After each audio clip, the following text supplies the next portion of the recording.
We are so excited about the Art is the Next Piece show in Washington, D.C. at the CornerStore Art Gallery on Capitol Hill. And here is a little clip from the president of their board. My name is Laurie Segall. I've been a visual arts teacher since 1970, and I've taught in elementary, middle school, high school, and college. And for about the past dozen years, I found that I really went toward teaching, when I was teaching full-time, teaching my students through the lens of different cultures. I teach in an inner city, Washington, D.C. public school, and the students I teach have very little worldview of what the world is like outside their community.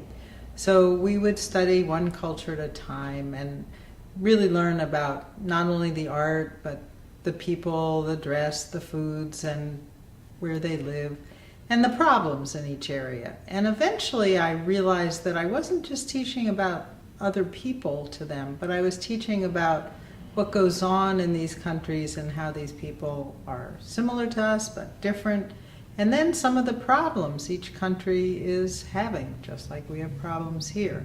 So I started teaching more about world cultures and problems in the world and peace and social justice.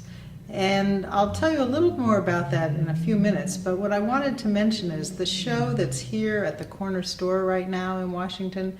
I'm president of the board of directors, and this is why I think this CornerStore exists the way it does. It's really to get people in our neighborhood, in our city, and even from out of state to appreciate the power of art to communicate, the power of art to have people in the world be able to understand each other in a way words and other things cannot do. So, just to give you an example of what I did in my school at one point, we studied Africa, and we studied African culture. And after a while, we started, this was a number of years ago, talking about the war in Darfur and how the children there, many of them, their schools, we had a little video that I had obtained where the schools were really just outside and no books and no pencils and nothing like my students knew, although we don't have a lot of supplies either. And so one day I looked out the window of my art room and I saw my students at recess marching around with little paper signs they had made somewhere saying, "Save Darfur, save Darfur." And so then they came to me saying, we have to raise some money for Darfur because we just know this isn't right. And so we got their parents involved too. We had a big art show where we made fused glass jewelry we called pendants for peace and bowls that we called fragile bowls of peace. And we sold them right here at the CornerStore with the idea that we would give all the profit to the schools in Darfur.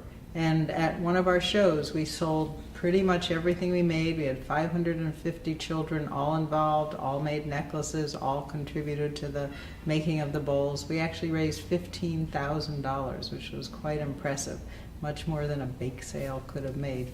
But their parents coming in didn't know anything about Darfur, and it sort of widened the scope of what we did to a bigger community.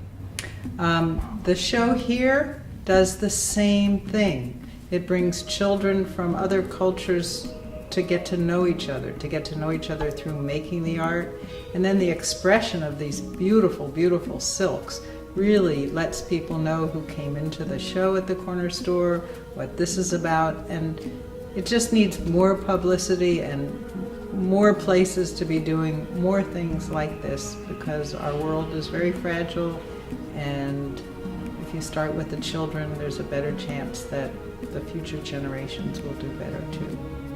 Thank you.